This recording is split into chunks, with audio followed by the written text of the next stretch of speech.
Sob forte pressão internacional, Israel anunciou a retomada do envio de comida por meio de aviões para a faixa de Gaza e a criação de corredores humanitários para facilitar a chegada de ajuda. O país voltou a registrar atos contra a guerra neste final de semana.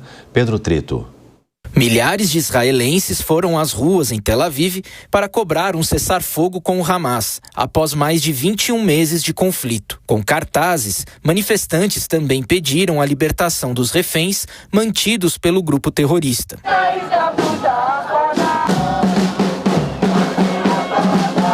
Yotam é irmão de um refém ainda em cativeiro e exigiu um acordo imediato. Enough is enough.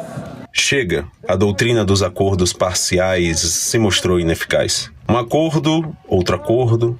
Precisamos de um acordo abrangente para libertar todos os reféns e pôr fim à guerra. Essa é a única forma, a única alternativa de trazer todos os nossos reféns, entre eles meu irmão, de volta para casa, sãos e salvos. A jovem Ayala criticou a continuidade da ofensiva que vem causando uma grave crise humanitária no território palestino.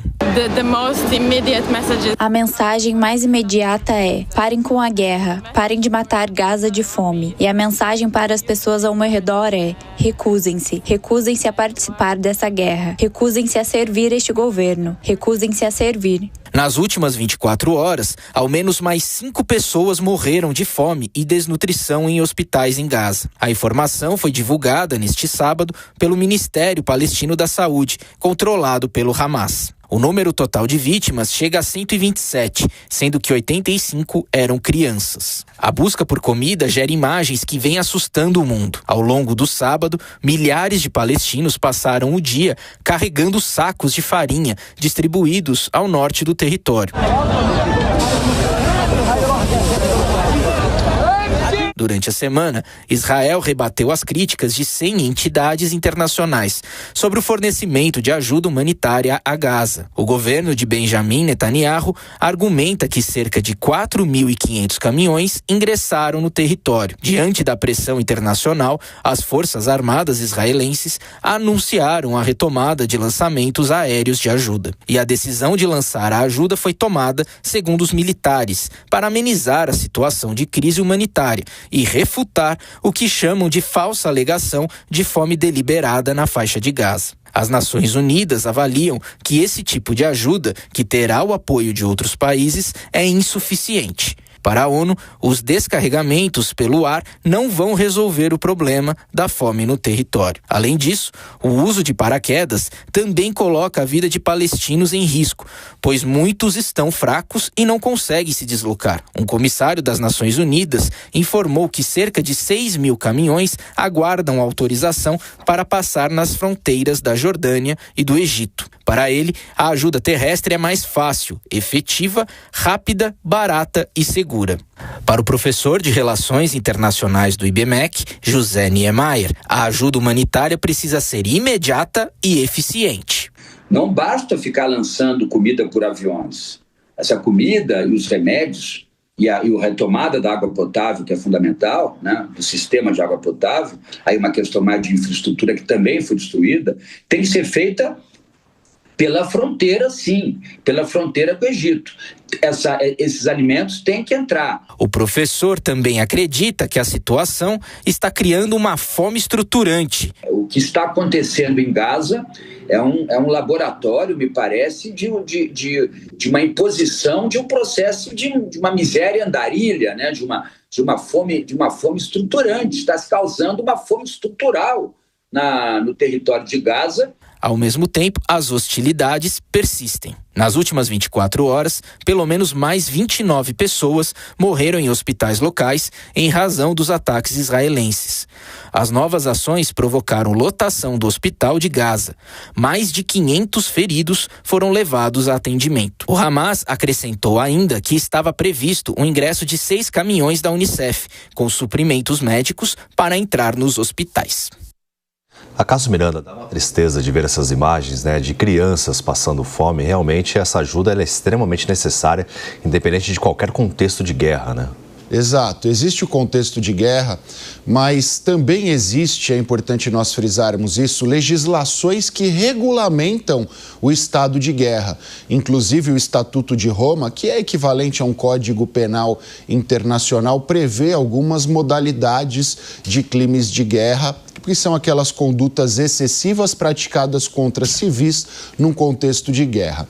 Na faixa de Gaza há uma complexidade. E por que há uma complexidade? O Hamas tinha o poder há quase 2 décadas na faixa de Gaza. Então, essa mistura de governo com organização terrorista naquele contexto dificulta muito a atuação das autoridades em prol dos civis de Gaza. Porque é muito válido nós fazermos uma ressalva aqui. O Hamas detinha o poder, mas a grande maioria dos moradores da faixa de Gaza são contrários ao Hamas e são contrários aos atentados terroristas praticados contra Israel. Para quem não sabe, inclusive antes desta guerra, 60% quase dos moradores da faixa de Gaza se deslocavam para Israel para trabalharem diariamente. Então há necessidade de nós chegarmos a uma solução na faixa de Gaza, primeiro, eliminando uma organização terrorista. Em segundo lugar, salvaguardando os civis, para que aqueles que estão na faixa de Gaza voltem a viver normalmente, assim como os israelenses e os reféns precisam voltar a viver normalmente. Agora, Vilela, muitos países têm mostrado apoio, né? Essa semana a gente viu o Emmanuel Macron e também o presidente Lula apoiando a causa palestina. Isso é uma tendência mundial? Olha, eu não vejo necessariamente como uma tendência mundial, eu vejo como uma tendência de determinado segmento, do ponto de vista geopolítico, do ponto de vista de grupos de interesse, de grupos de articulação que acabam se posicionando, uns favoráveis e outros contrários, especialmente a Israel. Nesse momento, isso fica bastante evidenciado. Essa dicotomia, essa talvez polarização que vive o mundo em diversos segmentos, em diversas atividades, também tem levado esse tema a promover um embate antagônico de posições. E aí, nesse sentido, nós percebemos que está cada vez mais distante a consolidação de um processo de paz, de um meio termo que venha a atender os interesses dos dois lados. Com isso, acaba tendo uma visão bastante estreita no sentido de privilegiar um lado ou de privilegiar o outro lado, e acabamos tendo cenas como essa que a gente visualiza e que chocam na sociedade como um todo, de fome, de pessoas passando necessidades gravíssimas, quando, na verdade, o que deveria ser o objeto de atuação, independente de um olhar contra ou favorável a Israel, a Palestina, a quem quer que seja, deveria ser justamente o olhar na pessoa humana, no sentido de acabar com a fome, no sentido de não deixar que cenas comoventes como essa se perpetuem e acabem sendo entendidas como algo corriqueiro, como algo normalizado. Infelizmente, a fome não pode ser normalizada de forma alguma.